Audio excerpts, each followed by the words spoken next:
सूर्यकोटि समप्रभा निर्विघ्नं कुरु मे देव सर्वकार्येषु सर्वदा।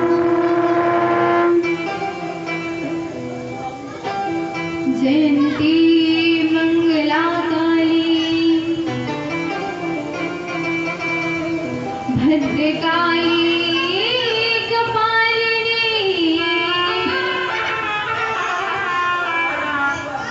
दुर्गा क्षमा शिवा धात्री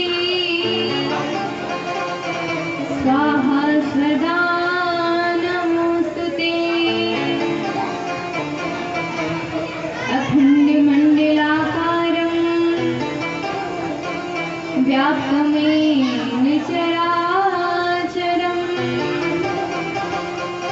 तत्पदं दर्शितं येन तस्मै श्री गुरुवे नमः।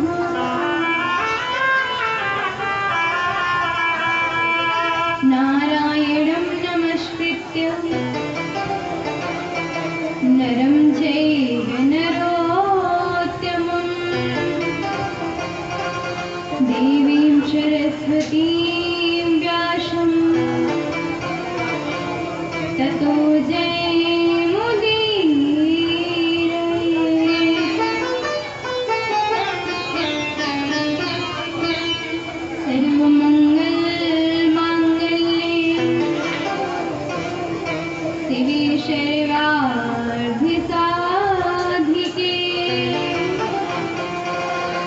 शरण्ये त्र्यंबके गौरी नारायणी नमोस्तुते। मनोजवं मारुततुल्यवेगं जितेन्द्रियं बुद्धिमतां वरिष्ठम् वातात्मजं वानरयोध्यमुख्यं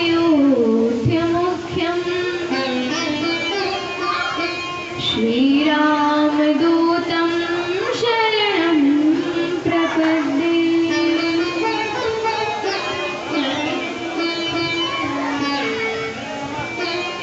सच्चिदानन्दरूपाय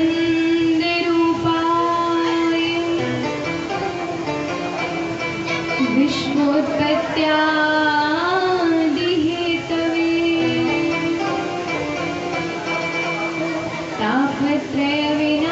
तापत्रयविनाशाय श्रीकृष्णाय नमः। जय जय श्री राधारमण जय जय नवल किशोर जय गोपी चित चोर प्रभु जय जय माखन चोर। राधे मेरी स्वामिनी मैं राधा को दान जन्म जन्म मोहि दीजियो श्री चरण को वास। आए हो तो प्रेम से लो प्रभु जी का नाम और सब प्यारे भक्तन को मेरा जय जय श्री राधे श्याम। मेरा जय जय श्री सीताराम।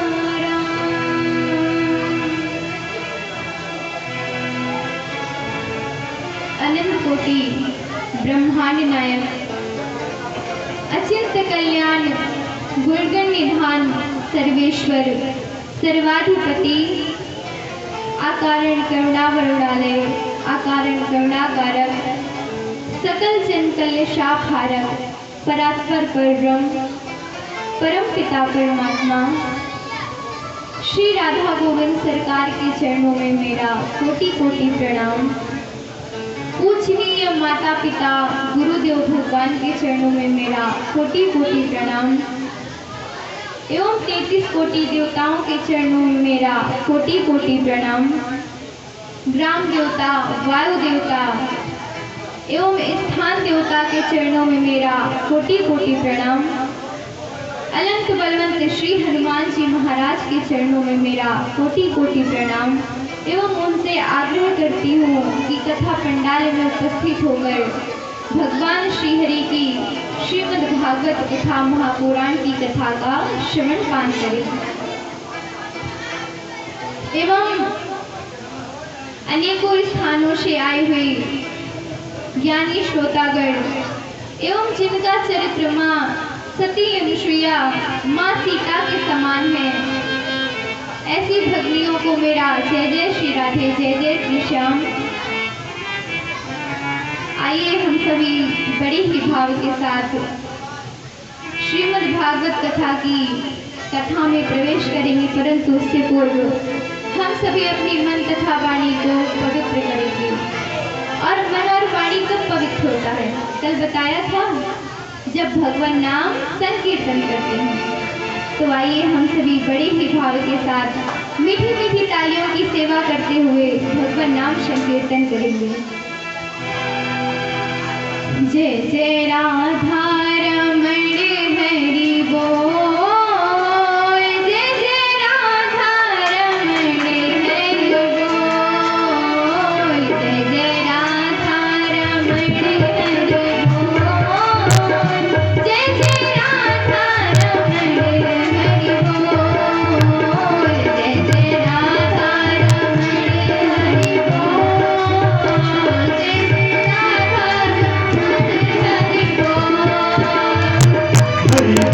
हरि हरि हरि बोल, जय जय राधा हरि हरि बोल।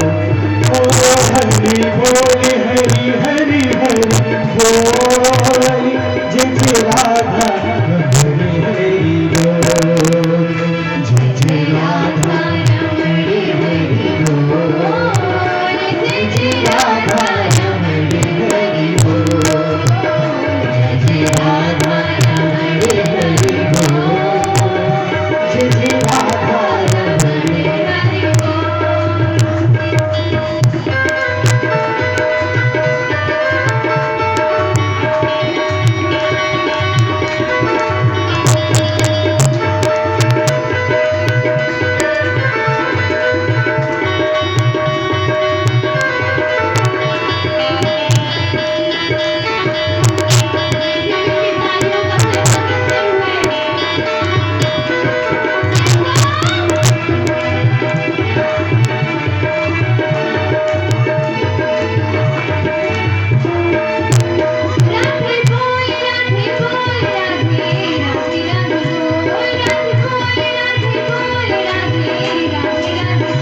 राधे बोल राधे बोल राधे राधे बोल, हे बोल राधे बोल राधे राधे बोल। श्यामा बोल श्यामा बोल श्यामा बोल श्यामा बोल राधे श्यामा श्यामा बोल।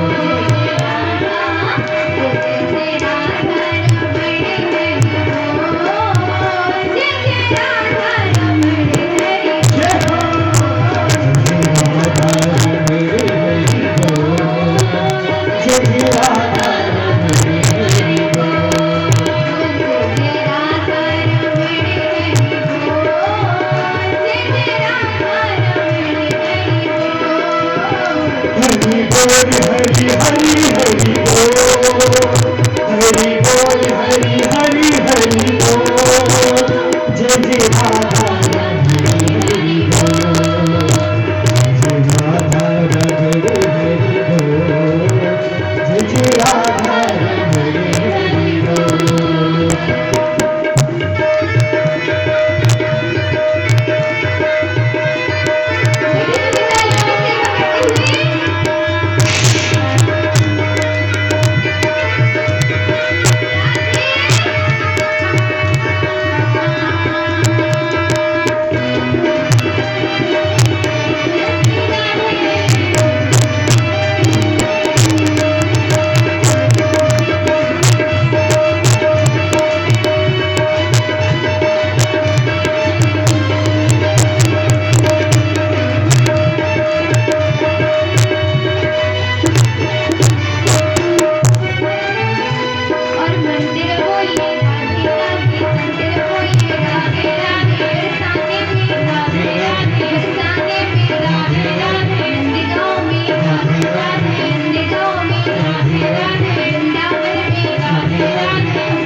गया?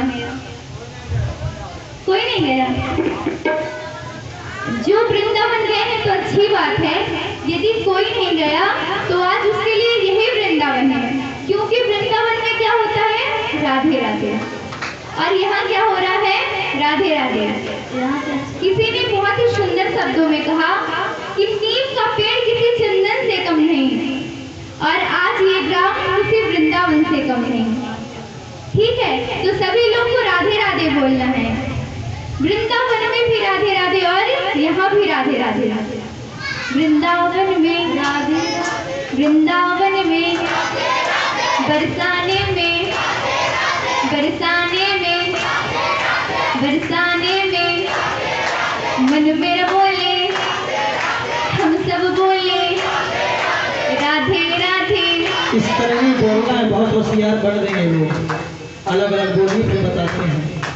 अच्छा ठीक है, देखते हैं कौन जीतता है। मैया हमारी नाक मत कटवाइएगा, ठीक है?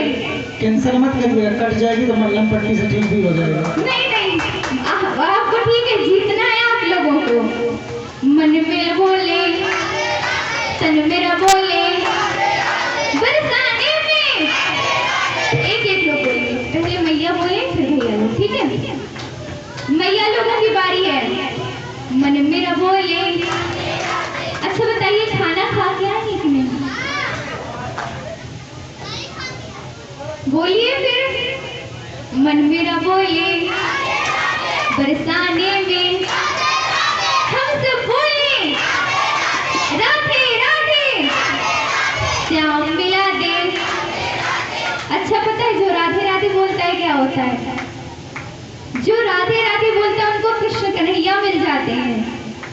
आप कृष्ण कृष्ण बोलोगे, भगवान के दर्शन हो ना हो इस बात की गारंटी नहीं है, लेकिन राधे राधे बोलोगे प्रभु के दर्शन अवश्य होंगे।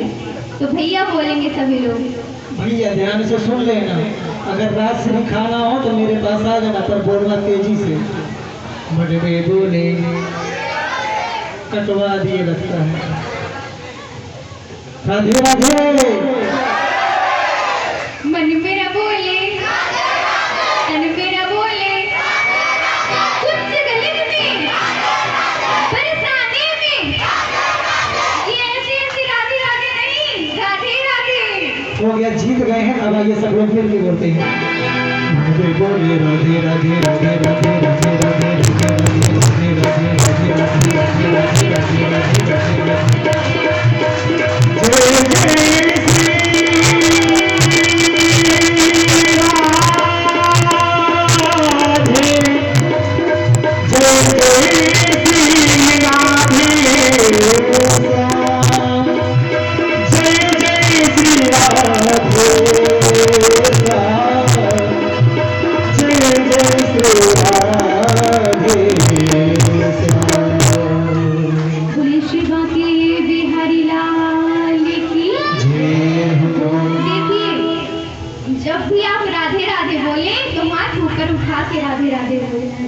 जय जय भोले श्री बांके बिहारी लाल की जय हो। भोले राधा रानी सरकार की, भोले शारदे मैया की, भोले काली मैया की, भोले बाबा भूतनाथ की, भोले गणेश भगवान, सरस्वती मैया की, बोलिए श्रीमद् भागवत महापुराण की, बोलिए गौ मैया की, बोलिए सत्य सनातन धर्म की जय जय जय जय। आवाज ही नहीं आई। जय जय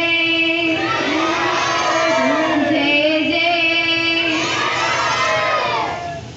अब लगा कि कोई बोला है।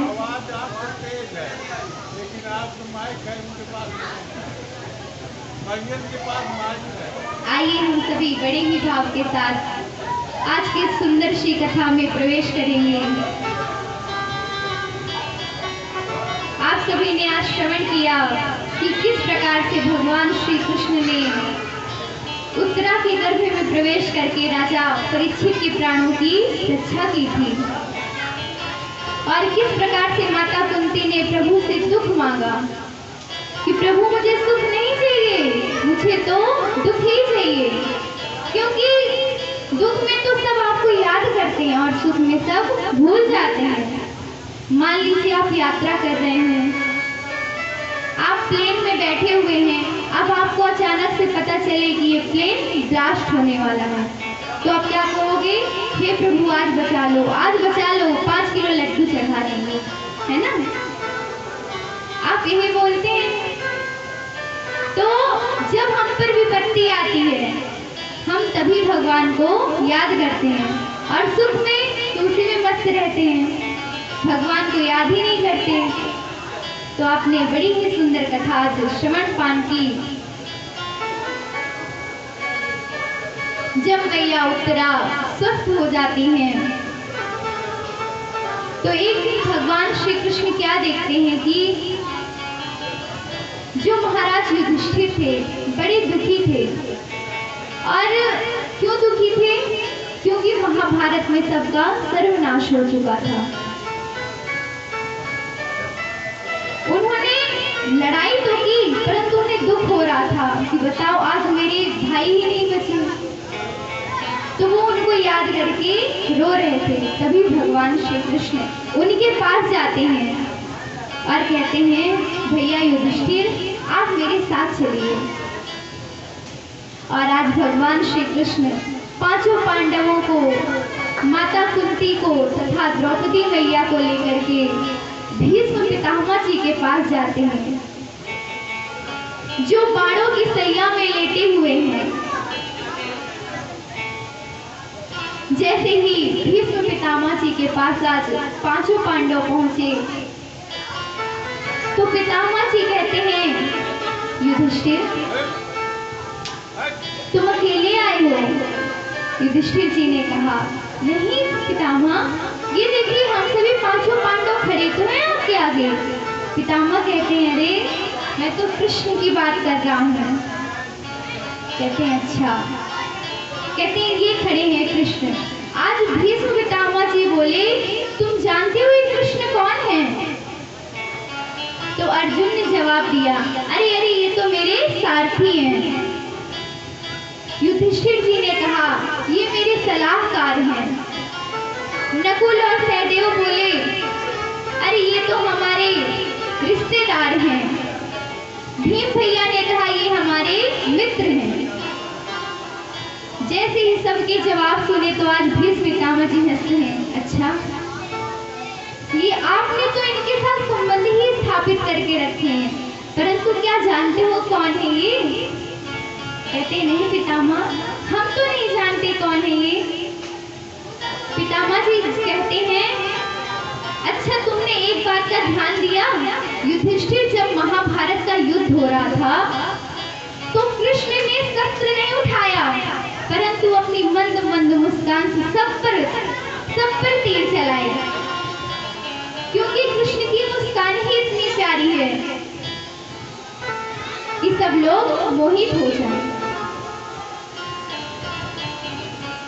कहते हैं कि जब महाभारत का युद्ध चल रहा था, एक दिन कौरव मेरे पास आया और कहता है, पितामह आप तो मेरी तरफ से, परंतु क्या आप पांडवों की रक्षा कर रहे हैं? उन पर आप वार ही नहीं करते। तो भीष्म पितामह जी कहते हैं, जब मुझसे कौरव ने इस प्रकार कहा, तो मैंने प्रतिज्ञा की कि कल का दिन पांडव नहीं देखेंगे। लेकिन ये बात भगवान श्री कृष्ण को पता चल गई। जैसे ही भगवान श्री कृष्ण को पता चली, दौड़े दौड़े जाते हैं युधिष्ठिर जी के पास। सभी पांडवों के पास गए, परंतु पांडवों ने पता है क्या जवाब दिया कि जिनके रक्षक भगवान हैं उन्हें भला कोई मार सकता है? जैसे ही इतना सुंदर जवाब दिया युधिष्ठिर ने, समझ गए प्रभु की आज तो कुछ नहीं होने वाला। अब जाकर के कृष्णा के पास गए प्रभु। कृष्णा कौन है पता है? द्रौपदी जी कहते हैं, द्रौपदी तुम मेरे साथ पितामह जी के शिविर में चलो और अपना सिर ढक के जाना और पितामह जी से आशीर्वाद लेना। जब तक वो 3 बार अखंड सौभाग्यवती भव, अखंड सौभाग्यवती ना बोल दे, अपना सिर ऊपर मत उठाना। और जब जान जाए, पूछे किसके साथ आई हो, तो कहना मैं अपनी सखी के साथ आई हूँ। आज प्रभु धीमी धीमी चाल में द्रौपदी को साथ लेकर चल दिए। लेकिन जब द्रौपदी चली महाराज, तो उनकी जो जूतियां थी आवाज कर रही थी। प्रभु ने जूतियों को उतराया और अपने हाथ में ले लिया। प्रभु तो बड़े ही भोले हैं, उन जूतियों को हाथ में लिया और आज द्रौपदी जी जाती हैं पितामह जी के शिविर में, उनके पैर छुए और पितामह जी ने आशीर्वाद दिया, सौभाग्यवती भवा। फिर कहते हैं सौभाग्यवती भवा। जैसे सिर नहीं उठा तो कहते हैं अखंड सौभाग्यवती भवा। आज जैसे ही तीसरी बार भगवान ने कहा तो मैया ने तुरंत सिर ऊपर किया और जैसे ही सिर ऊपर हुआ तो पितामह जी ने देखा, अरे ये तो द्रौपदी है, ये मैंने क्या किया। तब द्रौपदी कहती है, पितामह अच्छा बताइए, आपकी प्रतिज्ञा बड़ी या आपका आशीर्वाद बड़ा। पितामह जी ने कुछ जवाब नहीं दिया, बस पूछते हैं तुम किसके साथ आई हो। द्रौपदी जी बोली अपनी सखी के साथ। जैसे ही बाहर गए तो प्रभु अपने हाथों में जूती लेकर खड़े हुए थे। तो आज पितामह जी ने पांडवों को बड़ा ही सुंदर उपदेश देकर समझाया कि ये कोई साधारण पुरुष नहीं है, ये तो परम पिता परमात्मा है। और आज पितामह जी ने कहा, हे प्रभु, मैं तो आपके सारे भेद जान गया हूँ, आप मेरी पुत्री से विवाह करिए। प्रभु कहते हैं, अरे ये आप कैसी बात कर रहे हैं, आपका तो विवाह ही नहीं हुआ, तो आपकी पुत्री कैसे हो गई। पितामह कहते हैं, मेरी बुद्धि, जो मेरी बुद्धि है यही मेरी पुत्री है, आप इसके साथ विवाह करिए। आज जैसे प्रभु ने ऐसी बात सुनी तो बड़े प्रसन्न हुए। पितामह जी आज उनकी मृत्यु का समय निकट आया और मन ही मन प्रार्थना कर रहे, हे प्रभु, जब भी किसी के प्राण निकले, आप किसी प्रकार मेरे सामने रहें और मुस्कुराते हुए खड़े रहें। आज पितामह जी बड़ी ही सुंदर विनती कर रहे हैं, क्या कि सांस देना प्रभु इतनी तो कम से कम, सांस देना प्रभु इतनी तो कम से कम, तुमसे मिलने से पहले निकले दम, तुमसे मिलने से पहले निकले दम, सांस देना प्रभु इतनी तो कम से कम, सांस देना प्रभु इतनी तो कम से कम।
मिले कि पहले न निकलेंगे हमें।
तुमसे मिलने के पहले न निकले, तुमसे मिलने के पहले न निकलेंगे।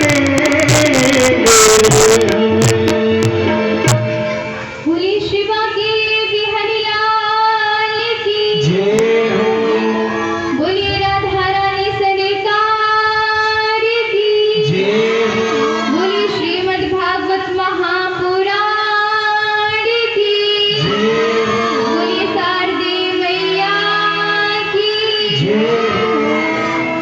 और आज पितामह जी ने प्रभु से बड़ी ही सुंदर स्तुति की और इसी प्रकार स्तुति करते करते आज उत्तम समय आया जिस समय पर योगी मुनि बड़े बड़े महात्मा तपस्या करते हैं। आज उस उत्तम समय पर पितामह जी का प्राणांत हो गया। बोलिए शिवा के बिहारी लाल की जय हो। और उनको प्रभु के चरणों में स्थान प्राप्त हुआ। इधर प्रभु श्री कृष्ण ने जिस शिशु की रक्षा की थी उस शिशु का उत्तम समय में जन्म हुआ और वो जिसकी भी गोद में जाता ना तो ढूंढा करता था कि गर्भ में कौन आया था जिसने मेरी रक्षा की थी। तो इसी परीक्षण करने के कारण उनका नाम परीक्षित हुआ।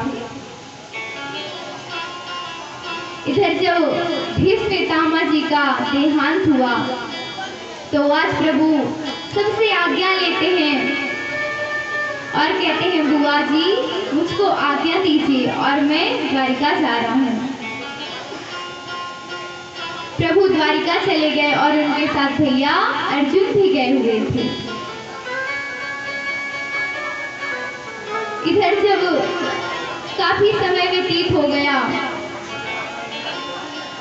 और भैया अर्जुन नहीं लौटे तो युधिष्ठिर बड़े परेशान हुए कि आखिर क्या बात है, आखिर क्या बात है जो अब तक अर्जुन नहीं लौट के आए। आज अर्जुन लौट के आ रहे थे और उनका मुंह उतरा हुआ है। जी ने देखा बड़े चिंतित हुई कि क्या बात है जो इस प्रकार से आज अर्जुन का मुंह उतरा हुआ है। जैसे ही अर्जुन उनके पास आए युधिष्ठिर जी कहते हैं क्या बात है भाई। तो अर्जुन जी ने कहा मनुज बली नहीं हो समय हो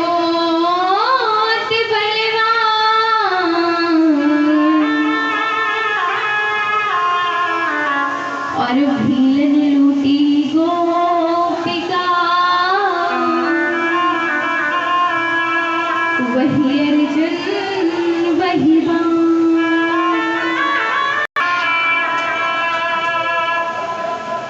हमारे बीच में आदरणीय नरेंद्र मोदी जी का आगमन हो चुका है। सभी लोग जोरदार तालियों का स्वागत करेंगे उनका।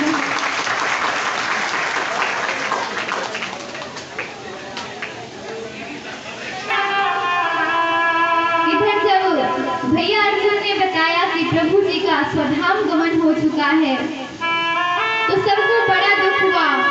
जैसे ही माता कुंती ने सुना, आज उनका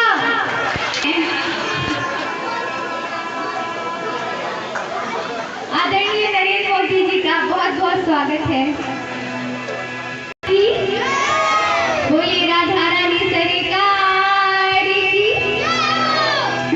तो जैसे ही आज बुआ कुंती को पता चला कि क्या प्रभु का स्वधाम गमन हो गया, मैया तो आज हमारे दुख के वहीं पे मैया का प्राणांत हो जाता है।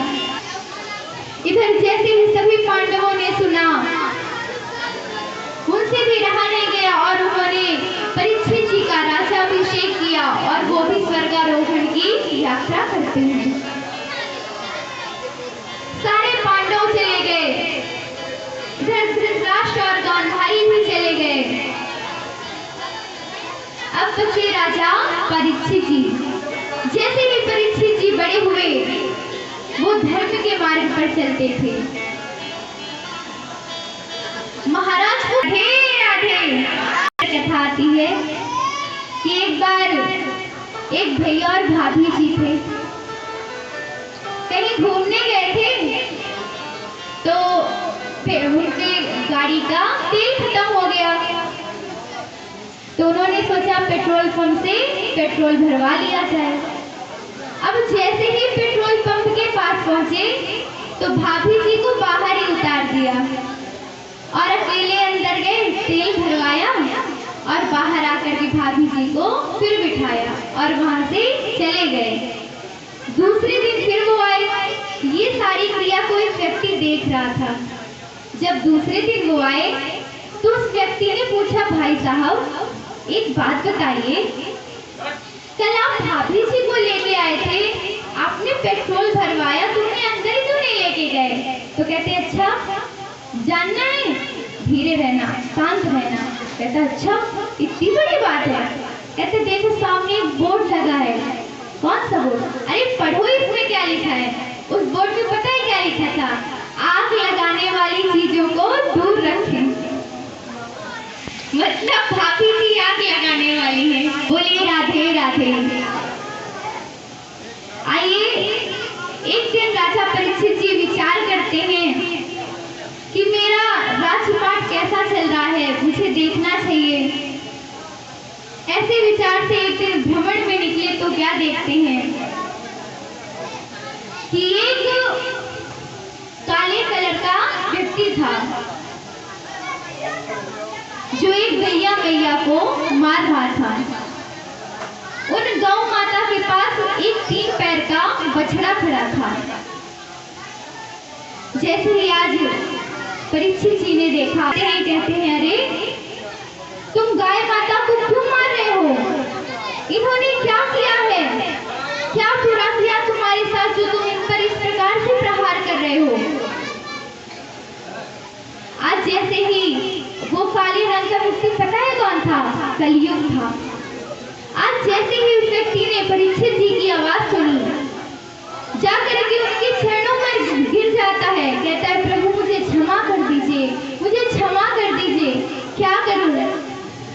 आपका राज्य इतना धर्म पूर्वक चलता है, मुझे कहीं स्थान ही नहीं मिल रहा रहने के लिए। आज जैसे ही कलयुग राजा परीक्षित जी के शरण में गया तो परीक्षित जी सोचते हैं कि जो व्यक्ति हमारी शरण में आए उसका भला अवश्य करना चाहिए। हम किसी का भला करें ना करें, परंतु जो व्यक्ति शरण में आए उसका भला अवश्य करना चाहिए। तो आज राजा परीक्षित जी ने कलयुग को कहा ठीक है, तुम मेरी शरण में आए हो तो मैं तुम्हारे हेल्प जरूर करूंगा, तुम्हारी सहायता जरूर करूंगा। आज परीक्षित जी ने कलयुग के रहने के लिए स्थान दिए। कौन कौन से? द्यूतम पानम श्रेयः शोना यत्रा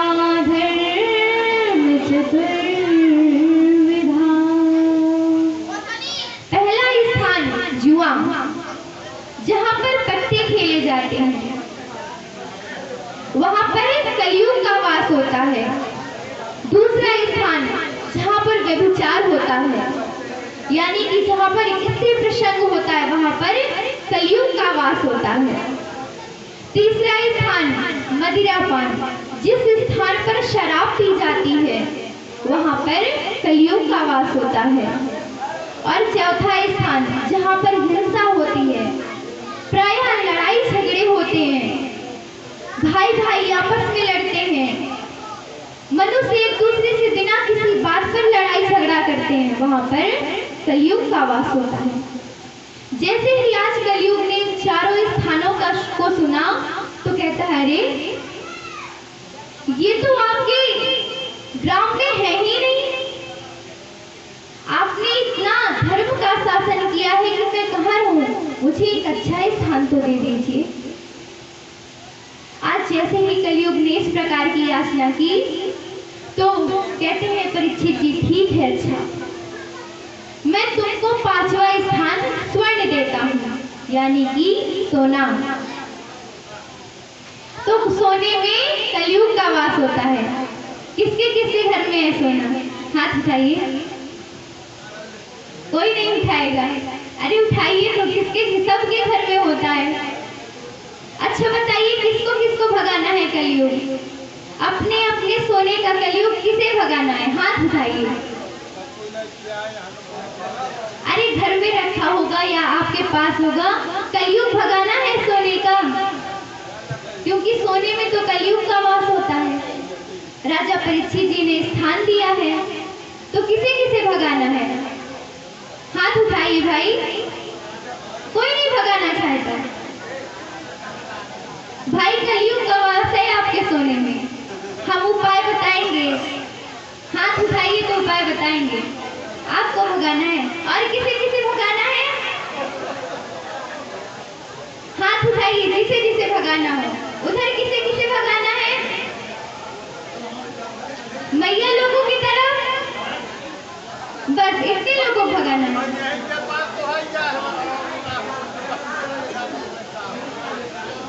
ऐसा करिएगा कि हम परीक्षित जी के घर में रुके हैं, अपना सारा सोना बांध करके हमें दे दीजिएगा तो कलयुग भाग जाएगा, है ना?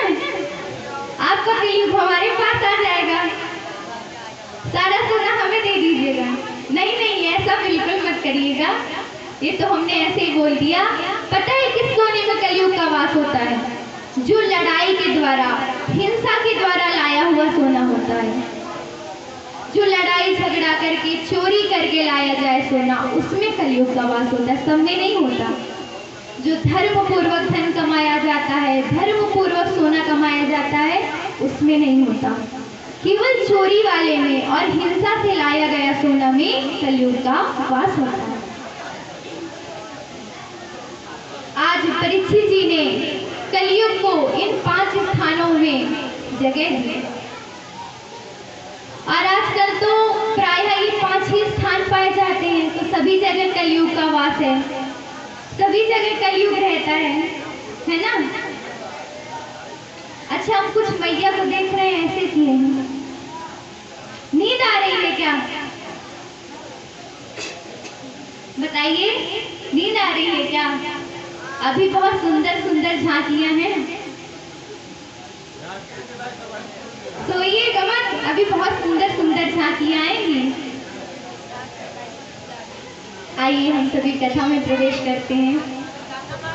आज जैसे ही परीक्षित जी ने कलयुग को 5 स्थान दिए और इसके बाद वो घर चले जाते हैं, परंतु एक दिन परीक्षित जी ने विचार किया कि अच्छा, मैं तो धर्म पूर्वक पालन कर रहा हूँ, वो ठीक है, राज्य भी अच्छा चल रहा है, लेकिन मैं देखूं तो मेरे जो पूर्वज थे मेरे लिए क्या छोड़ गए, मेरे लिए उन्होंने क्या रखा है। और आज वो ये देखने के लिए अपने राजकोष में जाते हैं, तो वहां पर एक जरासंध राजा था जो बड़ा पापी था।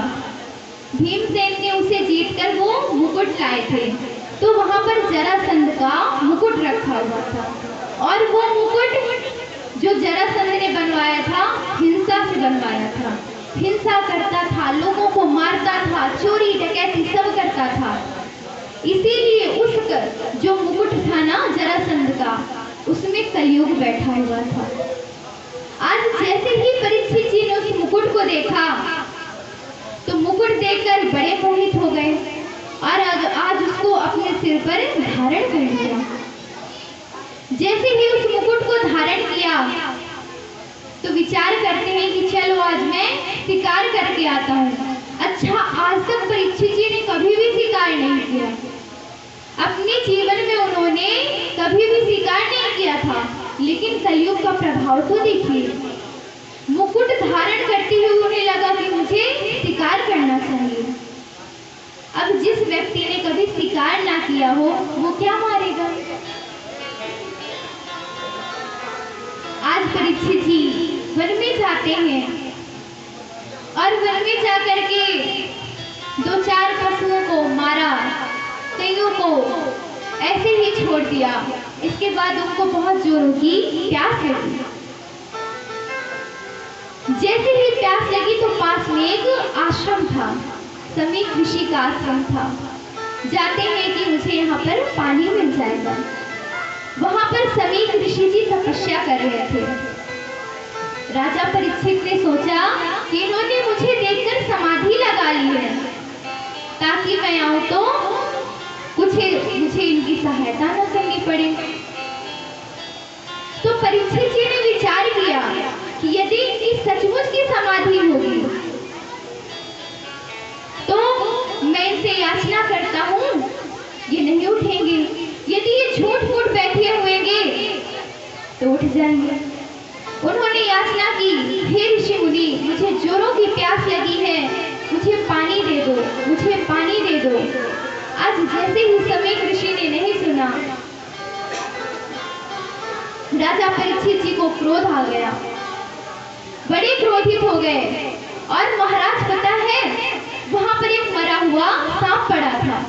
उन्होंने उस मरे हुए सांप को उठाया और राजा परीक्षित के गले में डाल दिया और डाल करके वहां से चुपचाप चले आते हैं। इधर जैसे ही समीक ऋषि के पुत्र का नाम था श्रृंगी ऋषि, और समीक ऋषि को जैसे ही परीक्षित जी ने सांप डाला था तो श्रृंगी ऋषि का मित्र ये सब क्रिया देख रहा था। और वो श्रृंगी ऋषि जी के पास जाता है और कहता है कि तुम्हारे पिताजी के साथ परीक्षित जी ने आज ऐसा ऐसा किया है। जैसे ही श्रृंगी ऋषि ने सुना तो बड़े क्रोधित हुए और आज नदी के पास खड़े हुए थे, नदी से जल लिया और आज परीक्षित जी को श्राप दे दिया। क्या? इति लंघित मर्यादम तच्छ कहा शब्द में हनि गच्छन्ति स्म कुलंगा चोदितो में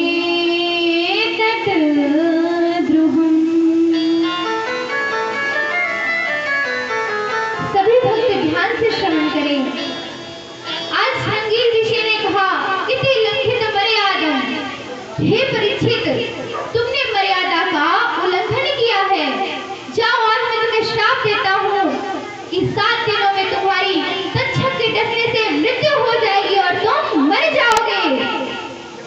आज जैसे ही महाराज श्रृंगी ने इस प्रकार का श्राप दिया और आकर के समीक ऋषि जी के पास आकर के जोर जोर से रोने लगते हैं। और पिता कितने भी महाराज कठोर होना, जब अपने पुत्र की रोने की आवाज सुनते हैं, चाहे जितने दूर हो, वो दौड़ कर आते हैं। और आज समीक ऋषि की भी समाधि टूट गई। कहते, पुत्र क्या हुआ? तुम इस प्रकार से विलाप क्यों कर रहे हो? तुम क्यों रो रहे हो? ऐसी क्या बात हो गई? श्रृंगी ऋषि ने पूरा वृतांत बताया। पिताजी, परीक्षित जी आए थे, आपके ऊपर मरा हुआ सांप डाला और मैंने उनको श्राप दे दिया। कहते, अरे बेटा, ये तुमने क्या किया? तुमने किसको श्राप दे दिया? जिसके कारण हम इतने आराम से यहाँ पर रह रहे हैं, तुमने उसको ही श्राप दे दिया। आज श्रृंगी ऋषि बड़ा ही विलाप कर रहे हैं, तभी समीक ऋषि अपने शिष्य को बुलाते हैं और कहते हैं, राजा परीक्षित जी के पास जाइए और बता दीजिए कि उनकी 7 दिनों में मृत्यु हो जाएगी। इधर जब राजा परीक्षित घर पहुंचते हैं, उन्होंने अपना उस मुकुट को उतारा जिसमें कलयुग बैठा हुआ था। जैसे ही मुकुट उतारते हैं तो उन्होंने क्या सोचा, अरे आज मैंने क्या कर दिया, मैंने एक ऋषि का अपमान कर दिया, मैं ऐसा कैसे कर सकता हूँ, मैंने उनके ऊपर सांप डाल दिया, मैंने कितना बुरा कर्म किया। जब तक ऐसा विचार ही कर रहे थे कि वो शिष्य आया और कहता है, परीक्षित जी, संगी ऋषि ने आपको श्राप दे दिया है और आपकी 7 दिनों में मृत्यु हो जाएगी।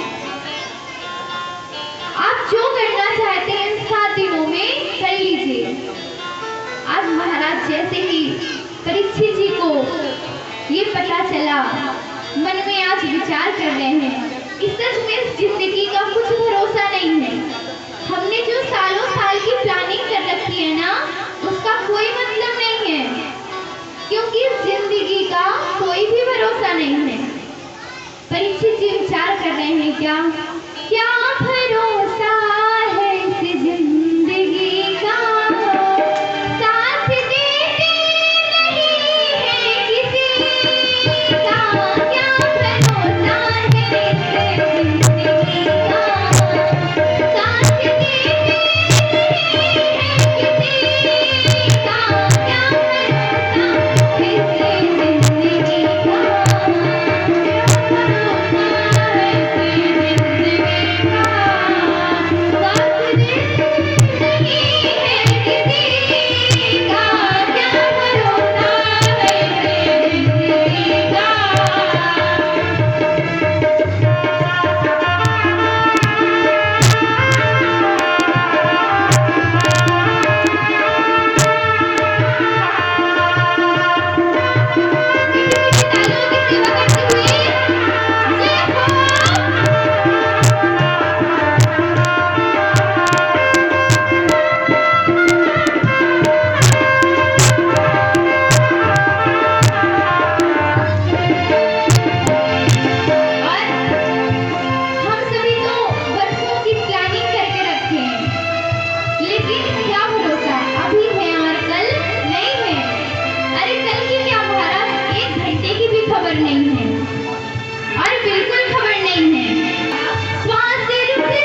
श्रीमद् भागवत महापुराण की बोलिए शारदे मैया की जय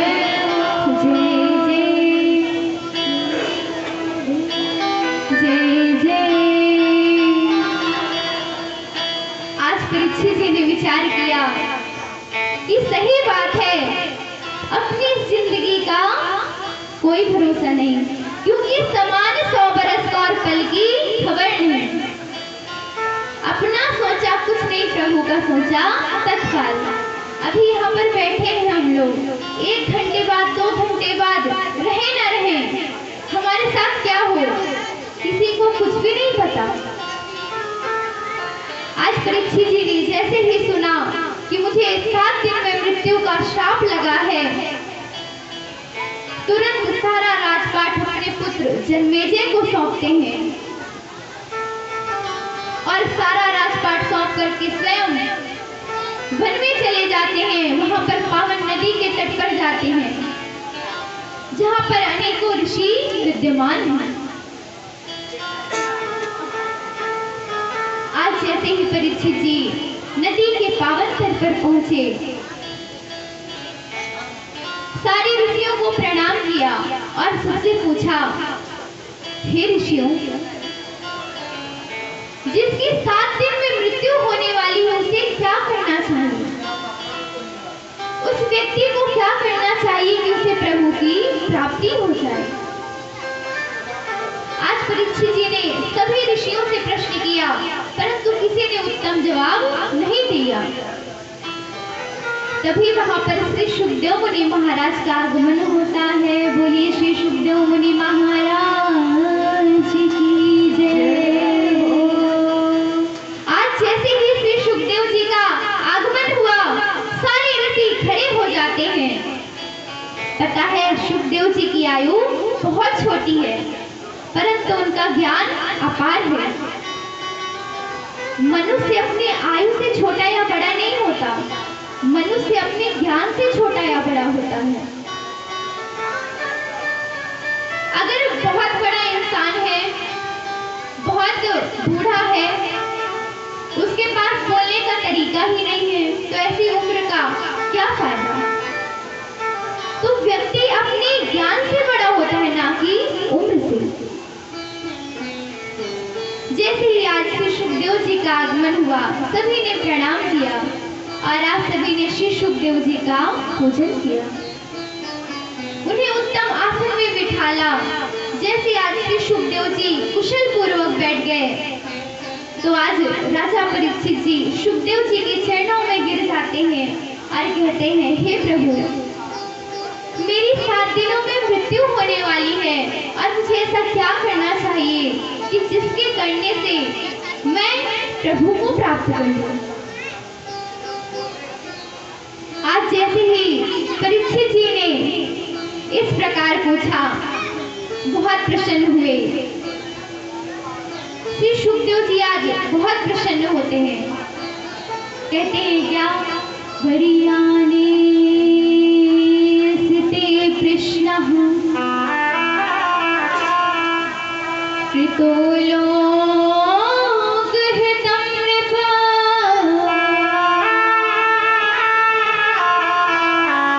आत्मवित् सम्मतः पुंसाम्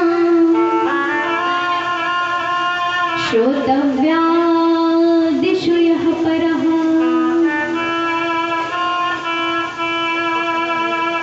कहते हैं कि हे राजन, तुमने लोकहित के लिए बड़ा ही सुंदर प्रश्न किया है, क्योंकि ऐसा प्रश्न बड़े बड़े महापुरुष, बड़े बड़े योगी पूछा करते हैं कि हम ऐसा क्या करें जिससे हमें प्रभु की प्राप्ति हो जाए।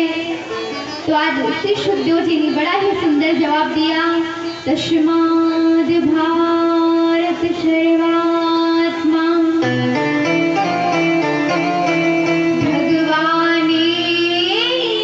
भगवानेश्वरो हरिः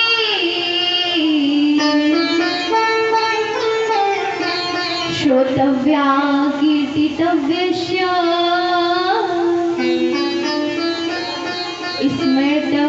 स्मर्तव्यश्चिता भयम्।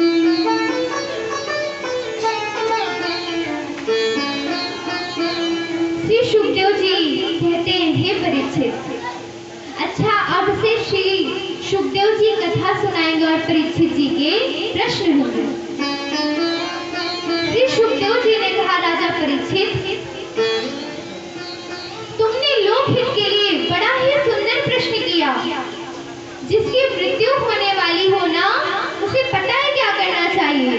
उसे अपना सारा राजपाट, अपना सर्वस्व त्याग कर देना चाहिए और नदी के किनारे आकर के प्रभु के श्री चरणों में ध्यान लगाना चाहिए।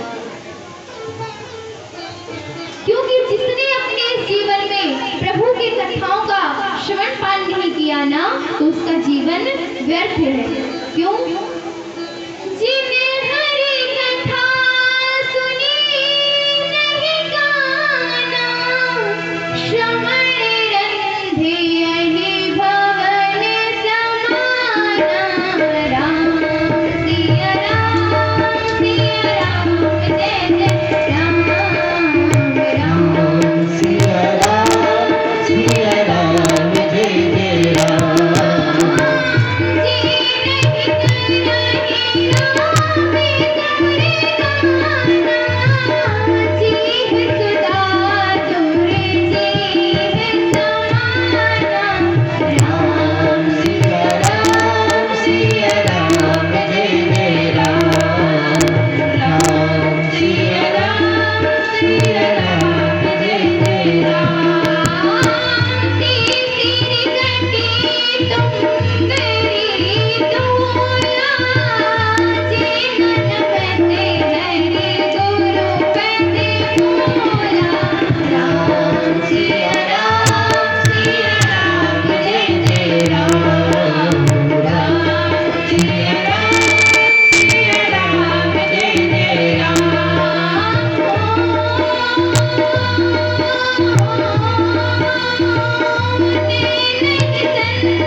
श्रवण रंध यही भवन समाना। जिन्होंने अपने जीवन में भगवान श्री हरि की कथाओं का श्रवण पान नहीं किया ना, उसका जीवन व्यर्थ है। पता है किस प्रकार? जैसे सांप का बिल होता है ना, ऊपर से एकदम पतली पतली मिट्टी का बना होता है, खोखला। उसका इसी प्रकार मनुष्य का जीवन भी वैसा ही खोखला होता है। किसका? जिसने अपने जीवन में भगवान की कथाओं का श्रवण पान नहीं किया। जो नहीं करे राम गुण गाना, जी हो सुदादुर जी समाना। जिसने अपने जीवन में भगवान की कथाओं का गुणगान नहीं किया, उसकी जीव किसके समान है? मेढक के समान। मेढक के समान केवल टर टर टर टर बकवास करने के लिए और कुछ नहीं। नए नहीं संत दरस नहीं देखा, लोचन मोर पंख करे लेखा। जिसने कभी अपने सुंदर आंखों से सुंदर सुंदर तीर्थों के दर्शन नहीं किए, सुंदर तीर्थों में भ्रमण नहीं किया, उसकी आंख पता है किसके समान है? जैसे मोर पंख में आंख बनी होती है ना, इसी के समान है। जिन्हें हरि भगत हृदय नहीं आनी, जीवत सौ समानत ही प्राणी। और जिसके जीवन में, जिसके हृदय में कभी प्रभु की भक्ति नहीं आई, वो तो केवल जीते जी मुर्दे के समान ही जी रहा है, उसका जीना ही व्यर्थ है। हे परीक्षित, तुम चिंता मत करो। सूर्यवंश में एक राजा खटवांग हुए हैं, जिनकी मृत्यु के केवल 42 मिनट ही शेष थे, और उन्होंने 42 मिनट में प्रभु को प्राप्त कर लिया, केवल और केवल 42 मिनट में। तो हे परीक्षित, तुम बिल्कुल भी चिंता मत करो, क्योंकि 7 दिन बहुत होते हैं। आज जैसे ही श्री सुखदेव जी ने इस प्रकार परीक्षित जी को समझाया, तो आज वहां पर जितने ऋषि विद्यमान थे सभी बड़े प्रसन्न हुए और सुखदेव जी को सब नमन करने लगते हैं। क्या अखंड मंडलाकारं व्याप्तमेन चराचरं तत्पदं दर्शितं येन तस्मै श्री गुरुवे नमः। और आज सभी विद्यमान ऋषि प्रभु को प्रणाम कर रहे हैं। क्या कि हरि की कथा सुनाने वाले, हरि का ज्ञान बताने वाले, तुमको लाखों प्रणाम, तुमको लाखों प्रणाम। हरि की कथा सुनाने वाले, हरि का ज्ञान बताने वाले, तुमको लाखों प्रणाम, तुमको लाखों प्रणाम।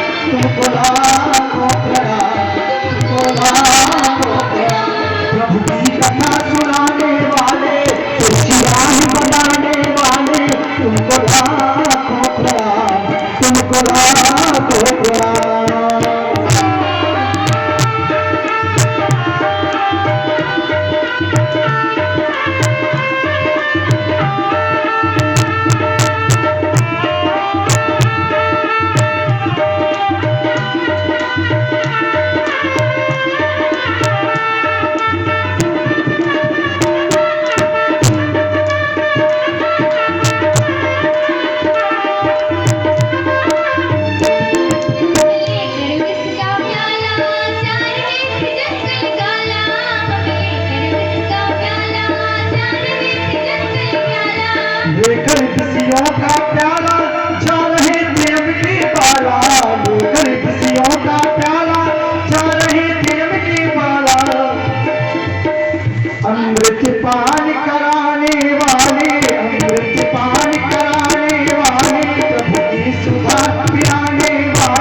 प्रणाम।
तेरा क्या पावे बस प्रीत झुका ही गावे अब प्यार तेरा क्या पावे बस प्रीत झुका ही गावे आत्मज्ञान कराने वाले भक्ति तुम दिलाने वाले तो क्या है ऐसे भी ताली बजाई जाती है अब बताते हैं कैसे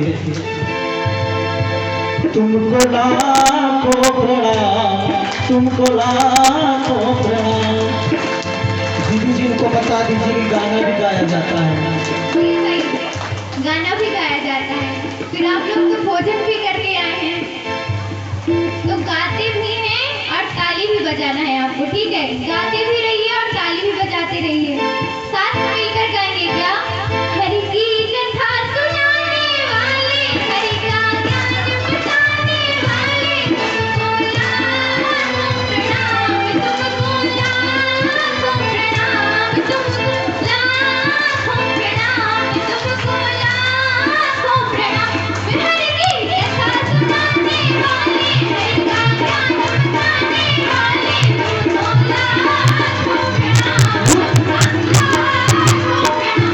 हरि की कथा सुनाने वाले सच्चाई दिखाने वाले तुमको लाखों प्रणाम तुमको लाखों प्रणाम तुमको लाखों प्रणाम तुमको लाखों प्रणाम तुमको लाखों प्रणाम तुमको लाखों प्रणाम तुमको लाखों प्रणाम तुमको लाखों प्रणाम बोलिए श्री सुखदेव मुनि महाराज की जय हो बोलिए श्रीमद् भागवत माणी की जय हो माणी की जय हो बोलिए श्री कृष्ण कन्हैया लाल की जय हो बोलिए शारदे मैया की जय हो बोलिए काली मैया की जय हो बोलिए सरस्वती मैया की जय हो बोलिए गणेश भगवान की जय हो आज सभी ऋषियों ने प्रभु को प्रणाम किया और आज सच बताएं तो प्रभु रूप में श्री सुखदेव जी हैं जिन्होंने 7 दिवस में राजा परीक्षित को प्रभु से मिलवा दिया तो आज श्री सुखदेव प्रभु रूप में ही है सभी ने बड़ा ही भाव दिखाया बड़ी ही सुंदर भाव के साथ आज श्री सुखदेव जी को प्रणाम किया एक बड़ी ही सुंदर कथा आती है कि एक गांव में एक अलमस्त संत रहे और वो कहाँ लेटे हुए थे शमशान में सभी भक्त ध्यान से श्रवण करेंगे वो संत जी शमशान में लेटे हुए थे शमशान किसे कहते हैं पता है किसे कहते हैं शमशान जहां पर सब समान जहां पर सारे सौ समान वो है शमशान तो वो संत जी शमशान में लेटे हुए थे तो एक गांव के व्यक्ति उनके पास गए कहते हैं संत जी आप ग्राम में चलिए आपकी कुछ भोजन पानी की व्यवस्था कर दें लेटने की व्यवस्था कर दें तो उन संत ने बड़ा ही सुंदर जवाब दिया पता है क्या जमीन पर लेट जाते हैं सिराने हाथ रखते हैं और हम तो अपना गद्दा तकिया सदा ही साथ रखते हैं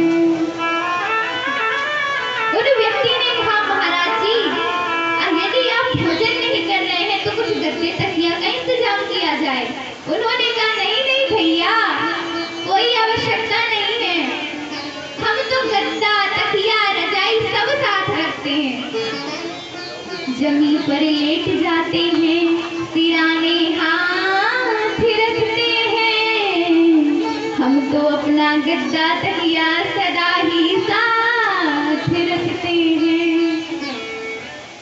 उन्होंने कहा एक ना एक दिन सबको यहीं पर आना है सबको समान हो जाना है तो फालतू के गद्दा तकिया इसका इंतजाम करने से क्या फायदा राधे। ऐसे राधे राधे बोलना है। जब हम हाथ उठाएं तो आपको पहले हाथ उठा देना है। प्रेम से बोलिए राधे राधे। और तेज सब मिल बोलिए राधे राधे। राधे राधे।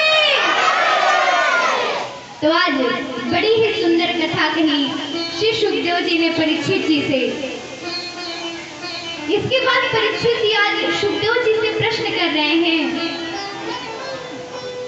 कि हे प्रभु, अच्छा एक बात बताइए, मैंने सुना है कि जो हमारे काका विदुर जी थे उनको मैत्रेय मुनि ने ज्ञान प्रदान किया और वो भी श्री कृष्ण जी मैत्रेय मुनि जी को छोड़ गए थे प्रभु को ज्ञान देने के लिए। कहते हैं हाँ सत्य बात है। अच्छा तो बताइए किस प्रकार से उनका समागम हुआ, कहाँ पर मिले विदुर जी? तो आज श्री सुखदेव जी कथा सुनाना प्रारंभ करते हैं। क्या यदा तो राजा यज्ञ महोत्सव किला,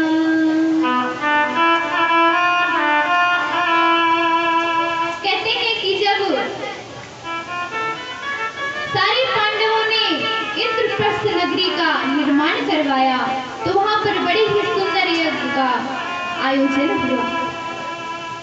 आज जैसे ही आयोजन हुआ तो आयोजन में द्रौपदी जी ने सारे पांडवों ने सबको बुलाया हुआ था। सारे कौरव, भगवान श्री कृष्ण सभी आते हैं वहां पर।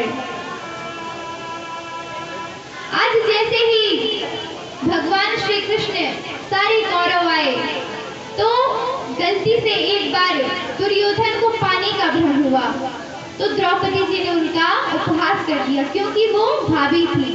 उन्होंने कह दिया अंधे का पुत्र अंधा। बस यहीं से महाभारत का बीज उत्पन्न हो गया। आज जैसे ही उन्होंने इस प्रकार कहा दुर्योधन तो बड़ा ही उतावला हुआ